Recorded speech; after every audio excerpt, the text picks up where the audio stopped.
Delhi blast के बाद जांच का दायरा लगातार बढ़ रहा है। दिल्ली से लेकर जम्मू कश्मीर और हरियाणा में जांच एजेंसियां जुटी हुई हैं। ब्लास्ट की तफ्तीश का आज तीसरा दिन है। तीसरे दिन धमाके की जांच की आंच कहां तक पहुंची है, अगले आधे घंटे तक पूरी डिटेल आपको बताएंगे। ब्लास्ट साइट से आज जांच एजेंसियों के हाथ क्या लगा है, फरीदाबाद में कैसे चल रही है जांच, अल-फलाह यूनिवर्सिटी में कहां पुलिस पहुंची और यूनिवर्सिटी का क्या कहना है, साथ ही फरीदाबाद के अन्य ठिकानों में पुलिस के क्या हाथ लगा, यह भी आपको बताएंगे। साथ ही जम्मू कश्मीर में सुरक्षा बलों के एक्शन की बड़ी तस्वीर भी दिखाएंगे। और अब ये 5 तस्वीरें आप उन शहरों की देख रहे हैं जहां जांच चल रही है और जांच एजेंसियों की पूरी कोशिश है कि टेरर नेटवर्क को पूरी तरह निस्ते नाबूद कर दिया जाए। तो ये 5 तस्वीरें देखिए। आज तीसरा दिन है, जांच लगातार जारी है। जम्मू कश्मीर में अलर्ट है, पूरे देश भर में अलर्ट है और तमाम सुरक्षा एजेंसियां तफ्तीश करने में लगातार लगी हुई है। फरीदाबाद, दिल्ली, गांदरबल, सोपोर, गुरुग्राम, ये 5 तस्वीरें आप देख रहे हैं। किस तरीके से हर जगह, चाहे कोई आने जाने वाले वाहन हो, उनकी भी तफ्तीश की जा रही है, लगातार चेकिंग की जा रही है। वहीं नया मोड़ आता है कि देखिए किस तरीके से ये ब्लास्ट का वीडियो दिल्ली में आप देख सकते हैं। जो सीसीटीवी सामने आया है, ये नया वीडियो है।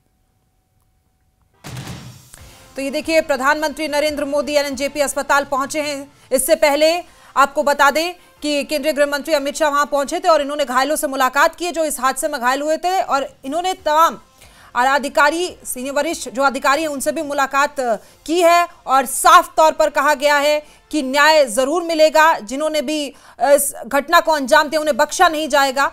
प्रधानमंत्री नरेंद्र मोदी घायलों से मुलाकात करने एलएनजेपी अस्पताल पहुंचे और पूरी कहानी उन घायलों से प्रधानमंत्री नरेंद्र मोदी ने जानी कि उस वक्त वो कहां मौजूद थे, क्या हुआ था और किस तरीके से वो वहां से बच निकलने में कामयाब हुए। और देखिए किस तरीके से उनके कंधे पर हाथ रखकर प्रधानमंत्री नरेंद्र मोदी द्वारा आश्वासन दिया जा रहा है कि बहुत जल्द सब ठीक हो जाएगा, सरकार उनके साथ है। और अधिकारियों से भी उन्होंने मुलाकात की, बातचीत करते हुए तस्वीरों में आपको नजर आ रहे होंगे। उन्होंने कहा है कि जल्द से जल्द पता लगाया जाए कि कहां तक ये नेटवर्क फैला था। और देखिए, साजिश करने वालों को न्याय के कटघरे में खड़ा किया जाएगा, ये प्रधानमंत्री नरेंद्र मोदी द्वारा कहा गया है। ब्लास्ट में घायल लोगों से उन्होंने मुलाकात की है और ऐसे में जब साफ तौर पर यह बयान खुद गृह मंत्रालय से सामने आया है कि जीरो टॉलरेंस नीति आतंकवाद के खिलाफ अपनाई जा रही है, उसके बाद भी अगर ऐसी तस्वीरें सामने आ रही हैं तो देख लीजिए कि आगे जिन जिन लोगों का नाम सामने आएगा, आखिरकार उनका अंजाम क्या होगा। लेकिन ये एक्सक्लूसिव तस्वीरें, जो 20 से ज्यादा लोग घायल इस हादसे में हुए थे, इससे पहले तस्वीरें आई थी जिस दिन यह हादसा हुआ था। उसी दिन केंद्रीय गृह मंत्री अमित शाह वहां पहुंचे थे और उसके बाद खुद प्रधानमंत्री नरेंद्र मोदी एलएनजेपी अस्पताल पहुंचे हैं, लोगों से मुलाकात की है, घायलों के जल्द स्वस्थ होने की उनकी तरफ से कामना की गई है। और इसी खबर पर ज्यादा जानकारी के साथ खुर्रम हमारे सहयोगी हमारे साथ मौजूद हैं। खुर्रम, प्रधानमंत्री नरेंद्र मोदी की तस्वीरें हम देखिए हमारे दर्शकों को दिखा रहे हैं कि खुद उन्होंने घायलों से मुलाकात की है और उनकी तरफ से जो कहा गया है, ये बयान दिया गया है कि न्याय के कटघरे में आरोपियों को खड़ा किया जाएगा जल्द। खुर्रम,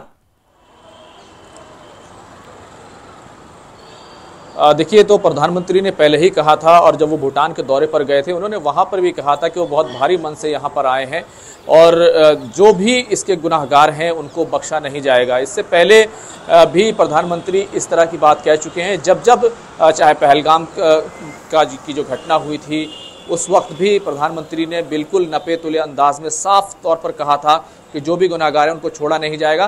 तो अब भारत ने पहले ही एक नॉर्मल न्यूज़ सेट किया है कि अगर भारत के खिलाफ कोई भी आतंकवादी घटना की जाएगी और उसमें किसी भी संगठन का हाथ पाया जाएगा तो उसको छोड़ा नहीं जाएगा। यही प्रधानमंत्री ने आज भी कहा है। और प्रधानमंत्री भूटान गए थे, लेकिन जैसे ही वो वहाँ से लौटे 1 घंटे के अंदर उन्होंने एलएनजेपी अस्पताल जाकर मुलाकात की, सभी से हालचाल जाना और ये भी उनसे पूछा कि ये कामना की कि वो जल्द से जल्द जो है वो सेहतियाब हो जाए, वो ठीक हो जाए। तो कुल मिलाकर अगर इस पूरे मामले को देखें तो इसी पर जांच एजेंसियां जो है वो लगातार लगी हुई हैं एक तरफ NIA की टीमें खुद लाल किला स्पॉट पर मौजूद हैं, जम्मू कश्मीर की टीम भी यहाँ पर पहुंची थी और इसी के साथ साथ अब जो जांच का दायरा है उसको बढ़ाकर 4 राज्यों तक वो पहुंच गया है। खासतौर से जम्मू कश्मीर में जांच हो रही है, जिस तरीके से कुलगाम और शोपियां में रेड की जा रही है। इसी के साथ साथ फरीदाबाद यानी हरियाणा में, उत्तर प्रदेश में, बाराबंकी और लखनऊ तक जो है ये जांच का दायरा पहुंचा है। तो अगर इस पूरे इशू को देखें तो जांच जो है बहुत गहन पैमाने पर चल रही है और अब एक अहम पहलू इस जांच से जुड़ गया है, क्योंकि खास तौर से उन कॉल डिटेल्स को खंगाला जा रहा है जिसके ज़रिए से जो कार पार्किंग का इशू था कि लाल किले की जो कार पार्किंग जहां पर 3:19 से लेकर 6:22 तक I-20 कार खड़ी रही थी, वो जो कार वहां पर खड़ी थी उस बीच में क्या बातचीत हुई, किस बात का इंतज़ार डॉक्टर मोहम्मद उमर नबी करता रहा, ये जो एक अहम पहलू है। आखिर उसका हैंडलर कौन था, क्या कोई उसे ऑर्डर दे रहा था या वो डरा हुआ था, किससे बात हुई। तो उसका जो दूसरा नेटवर्क है उसको खंगालने के लिए अब जो कॉल डिटेल्स है, जो टावर का डेटा है 3:19 से लेकर 6:22 के बीच का, उसको जांच एजेंसी खंगाल रही है। इसी के साथ साथ जो तमाम नमूने हैं जो पहले ही लिए गए थे, दिल्ली पुलिस ने CCTV फुटेज दिए हैं, कार की जो मैपिंग है, कैसे कैसे जो अल-फलाह यूनिवर्सिटी हरियाणा की है वहाँ से कार वहाँ से दिल्ली के लिए चली, कहाँ कहाँ रुकी और किस किस रास्ते से कैसे कैसे पहुँची, और ये भी देखा जा रहा है। और जो फॉरेंसिक रिपोर्ट है उसको भी जांचा परखा जा रहा है। तो कुल मिलाकर जो भी लोग इस पूरे घटनाक्रम के पीछे थे, क्योंकि आप देखिए कि जम्मू कश्मीर पुलिस इस मामले की जांच 19 अक्टूबर से शुरू करती है और फिर उमर जो है वो एक्सपोज होने के करीब था। फरीदाबाद में इतना बड़ा विस्फोटक सामग्री जो है, मटेरियल है, वो बरामद होता है और उसके बाद जब उमर को लगता है कि वो किसी भी वक्त पकड़ा जाएगा तो उसने किससे बात की, वो क्या इंस्ट्रक्शन ले रहा था, उन तमाम चीज़ों को अब खंगाला जा रहा है, देखा जा रहा है कि आखिर जो छुपे हुए लोग हैं, जो स्लीपर सेल हैं, वो कौन है और उनको पकड़ना जो है वो काफ़ी महत्वपूर्ण जो है ज़रूरी है। जी खुर्रम, देखिए आपने बात की इस बारे में भी, लेकिन ये भी जानना बहुत अहम है। एक तो जो खबर लगातार सामने आ रही है कि एक रेड कार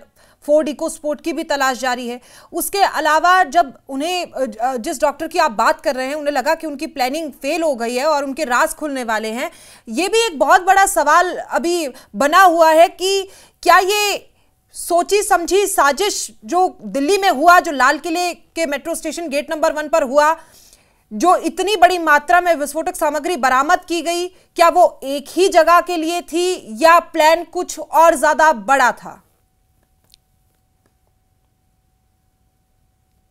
कड़ियों को तो जोड़ा जा रहा है। देखिए, गुजरात ATS है, उसकी टीम भी दिल्ली पहुंची है, जम्मू कश्मीर पहले से ही यहाँ पर है, और जो UP ATS है, जैसे कि हमने कल ही बताया था, UP ATS की टीम भी कल लाल किले पहुंची थी और UP ATS की टीम भी लखनऊ से लेकर बाराबंकी तक छापेमारी कर रही है। तो ये तमाम कड़ियाँ हैं। आखिर इतना बड़ा क्या बड़ा प्लान था, कितने वक्त से ये पूरा विस्फोटक मटीरियल इकट्ठा किया जा रहा था, और जो ज़्यादा एक्सप्लोसिव मटेरियल है आर्मी का, वो जो बरामद हुआ है, असल्ट राइफल जो बरामद हुई है, और उससे पहले जो जम्मू कश्मीर से लॉकर से बरामदगी हुई है हथियारों की, वो कहाँ से आए, किस तरीके से आए, किस रास्ते से आए। तो ये एक कुछ अहम ऐसे सवाल हैं, और आगे इनका क्या मंसूबा था, और क्या देखिए कि जिस तरीके से उमर को ये खतरा था कि उसको कभी भी पकड़ा जा सकता है, उसको एजेंसियां ट्रेस कर रही थी और वो मफरूर था। जम्मू कश्मीर पुलिस ने जैसे उस पूरे नेक्सस को जो है एक्सपोज कर दिया था, तो बम क्योंकि तैयार नहीं था पूरे तरीके से, प्री मैच्योर बम था, लेकिन उसके बावजूद उससे धमाका कर दिया गया, क्योंकि फिदाइन धमाका जो होता है वो सीधे तौर पर किसी से आमतौर से टकराया जाता है, लेकिन कार धीरे धीरे जो चल रही थी उसके बावजूद धमाका किया। तो किसके कहने पर किया, उस ओवरग्राउंड वर्कर कौन थे, कौन उसको सपोर्ट दे रहे थे। तो ये तमाम चीज़ें जो कड़ियां हैं, इनको जो है अब खंगाला जा रहा है कि ताकि कोई भी स्लीपर सेल है जो बाकी रह गए हैं उनको अब पकड़ा जा सके। ठीक है खुर्रम, आप बने रहिए हमारे साथ। लगातार सवाल तमाम हैं, अभी भी कड़ियां जुड़ रही हैं, लेकिन एक एक कर सवाल खुलते भी जा रहे हैं। लेकिन जितने सवालों के जवाब मिल रहे हैं, अजीब बात यह है कि उसके साथ ही कुछ और जो सवाल हैं वो भी यहां पर खड़े हो रहे हैं।